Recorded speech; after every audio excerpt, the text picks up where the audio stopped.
Assalamualaikum warahmatullahi wabarakatuh. Saya Radita Priyanto Mahendra dengan NIM 231001031. Di sini saya ingin membuat perseptron sederhana. Yang pertama-tama itu, apa itu perseptron? Perseptron adalah model dasar jaringan syaraf tiruan yang paling sederhana, berfungsi sebagai alat klasifikasi untuk memisahkan data menjadi dua kelompok, yaitu kategori. Nah, di sini kita mendapatkan contoh soal, yaitu soal lab PT Rifki memiliki data histori 5 perjalanan pengantaran penumpang motor. Menggunakan data yang sudah ada tersebut, PT Rifki ingin melihat pola kira-kira perjalanan kemana yang akan memberikan profit yang mana yang tidak jika dilihat dari dua variabel data. Jika PT Rifki menerima satu rute pengantaran yang baru, apa prediksi bahwa perjalanan tersebut nanti akan profit atau tidak? Oke, pertama-tama kita ini datanya. Itu perjalanan itu ada Darussalam, Chatmeurani, dan lainnya. Dan jaraknya itu sekitar 3,4 kilometer, 8,9 kilometer. Bayarannya 1,38 dan statusnya tidak profit, tidak profit, dan profit. Parameter awalnya itu yaitu WAKE WAKE awalnya itu -0,5, WAKE 2 awalnya itu 2,1, N-nya 1,5, Z-nya 0, dan B-nya -1. Pertanyaannya, apakah perjalanan ke Lampegeo dengan jarak 2,2 dengan jarak 0,4 berpotensi profit atau tidak? Jika iya, maka PT Rifki akan membuka jalur baru ke arah Lampegeo. Jika tidak, maka PT Go nama yang tidak akan mengantarkan penumpang ke Lampegeo karena tidak akan profit. Oke, yang pertama kita menggunakan rumus ini merupakan rumus yang digunakan. Pertama tuh bobot W1 awal 0,5. Bobotnya, yang bobot ini merupakan nilai pengaruh dari setiap input, dan ini the bias. Ini nilai tambahan supaya modelnya lebih fleksibel, dan ini ada learning rate-nya, besar langkah perubahan bobot yang saat proses belajar. Yang pertama kita menghitung nilainya, ini rumus yang dipakai untuk menghitung nilainya Y. Dia digunakan untuk mencari hasil penjumlahan dari semua input yang dikalikan bobot. Terus selanjutnya ada fungsi aktivasi. Ini setelah didapatin nilai Y, digunakanlah fungsi aktivasi ini. Jika Y lebih besar sama dengan 0, maka outputnya 1. Jika Y lebih kecil dari 0, maka outputnya 0. Artinya, jika 1 itu profit, jika 0 itu tidak profit. Terusnya kita menghitung nilai error. Kalau prediksi salah, maka bobotnya akan diperbaiki. Ada juga pembaruan bobot. Rumus ini dipakai untuk menghitung perubahan bobot. Dan ada juga menghitung bobot baru. Di sini ada bobot baru. Jika bobot lama diperbaiki menggunakan hasil perubahan bobot agar prediksi berikutnya lebih akurat. Di sini ada iterasi ke-1 ya. Nilai awal sebelum iterasi. Ini diketahui W1 dengan 0,5, W2 2,1, B-1, X1 3,4, dan X2 1,3. Berikut ada hitung nilai Y-nya dan hasilnya seperti ini. Selanjutnya ini data kedua Chatmeurani. Diketahui X1 sama dengan 8,9, X2 8, dan target Y-nya itu 1. Hitung nilai V. Ini sudah dihitung, maka tentukan nilai V-nya 0,5 kali 8,9 plus 2,1 kali 8 plus -1. Maka hasilnya -4,45 plus 16,8 kurang -1. Maka V-nya adalah 11,335. Selanjutnya kita menentukan output. Karena 11,5 lebih besar dari 0, maka Y1-nya ini Y1 artinya model memprediksi data sebagai profit. Selanjutnya kita menghitung error. Di sini kita menghitung errornya, karena errornya 0 berarti prediksinya udah benar ya. Terusnya ada bobot karena error dari karena errornya nol, maka bobot satu yang dan kedua itu nol. Jadi bobot tetapnya W1 sama dengan min 0,5 dan W2 sama dengan 2,1. Nah, bobotnya tetap sama. Selanjutnya ada data ketiga menuansa Chegue. Ini ada X1 dengan 3,1, X2 3, dan sorry, di sini ada X1 3,1, X2 3, yang Y sama dengan 1. Maka dihitunglah nilai V-nya yang di mana 0,5 min 0,5 kali 3,1 tambah 2,1 kali 3 plus min 1. Maka hasilnya min 1,55 plus 6,3 min 1.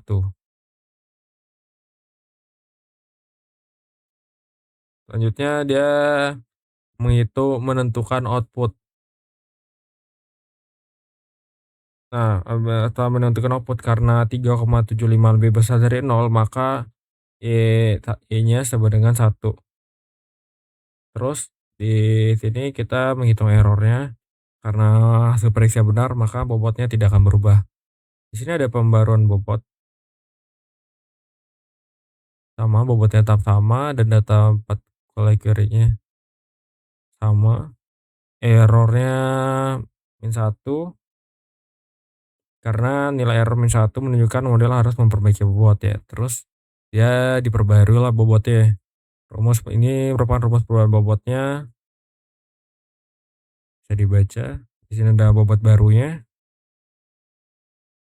Dan di sini ada bobot yang telah diperbarui jadi W1, W1 bobot 1 sama dengan 2,6, bobot 2 sama dengan 0,9. Di sini ada yang iterasi kedua. Ini data 1, X1 sama dengan 3,4, X2 sama dengan 1,3, dan target Y-nya sama dengan 1.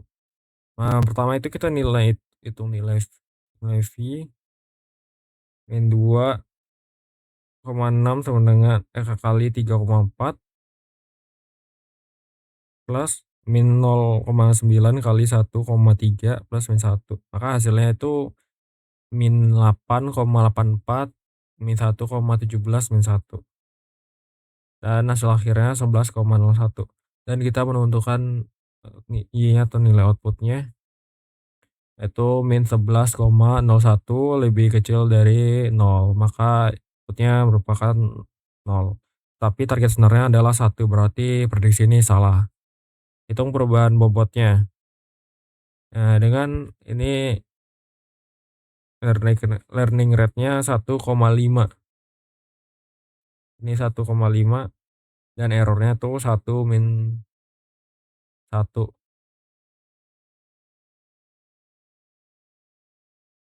Berarti kita bisa menghitung bobot baru. Ini bobot barunya dan diperbarui menjadi 2,5 dan 1,05.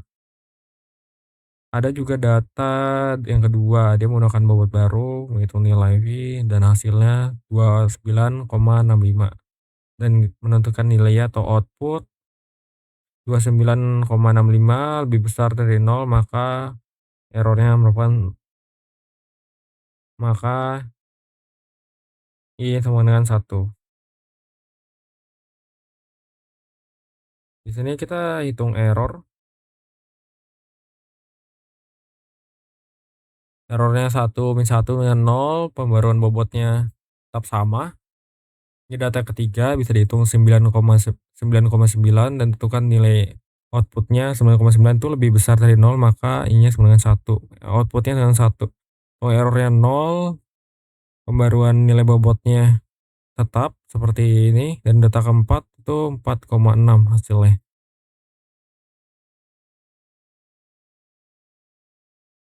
Lanjut, ini tentukan outputnya karena 4,6 lebih besar dari 0, maka outputnya sama dengan 1. Kita hitung errornya 0, min 1 dengan min 1 ya. Perubahan bobotnya ini merupakan ada bobot baru, ini bobot lama ya. Kita pakai bobot baru yang 0,4 dan 1,95. Dia menggunakan data di sini ada data kelima yang menggunakan baut baru. Di sini dihitung dulu fee-nya dengan 5,315.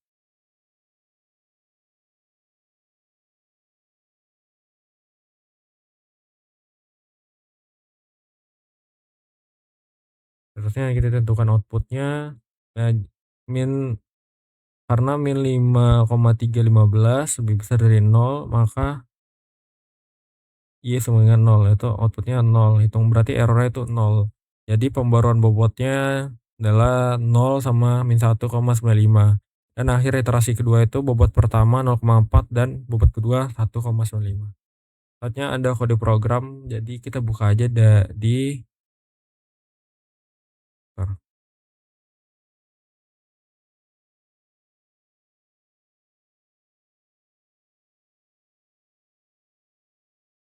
sini.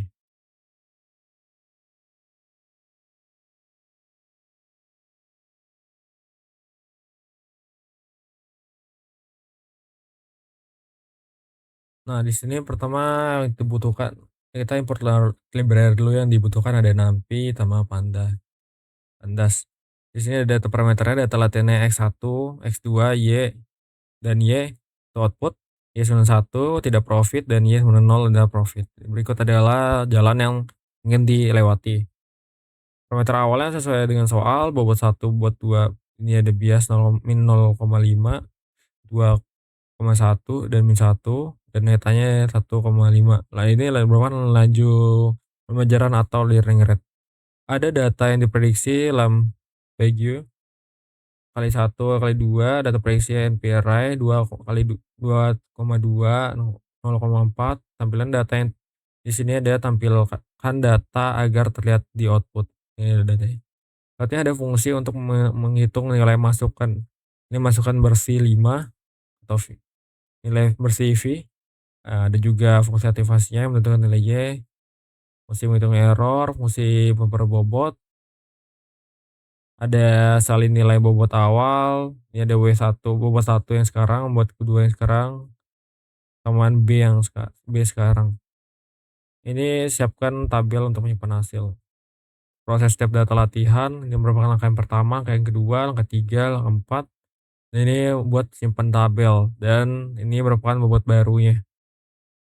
Ini untuk menghasilkan dalam bentuk tabel, simpan akhir, berarti seperti ini outputnya. Gunakan nilai akhir dari literasi 1 sebagai awal literasi 2. Literasi 2, proses setiap data latihan seperti ini. Di sini ada outputnya yang literasi kedua. Ini akhir dari literasi kedua, W1 dengan 0,4, W2 dengan 1,95, sama seperti di rumus tadi.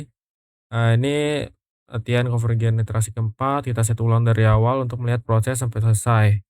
Nah, ini sesuai contoh ya Excel, nanti kita lihat yang di Excel-nya. Tampilan ringkasan per baris. Ini simpan bobot akhir pelatihan untuk prediksi, dan hit ini dia menghitung menggunakan bobot akhir yang sudah dilatih. Oke, selanjutnya mana PPT tadi. Oke, karena ini udah dijelaskan tadi di itu, maka kita lanjutkan di Excel. Di sini kita langsung masuk ke Excel. Sorry. Oh, ini sorry. Saya salah.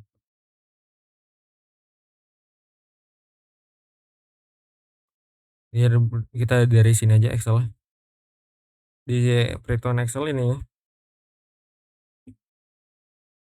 ini kelihatan kan ada soalnya. Nah, di Excel ini digunakan untuk melatih sistem perseptron agar bisa menentukan apakah suatu perjalanan termasuk profit atau tidak profit.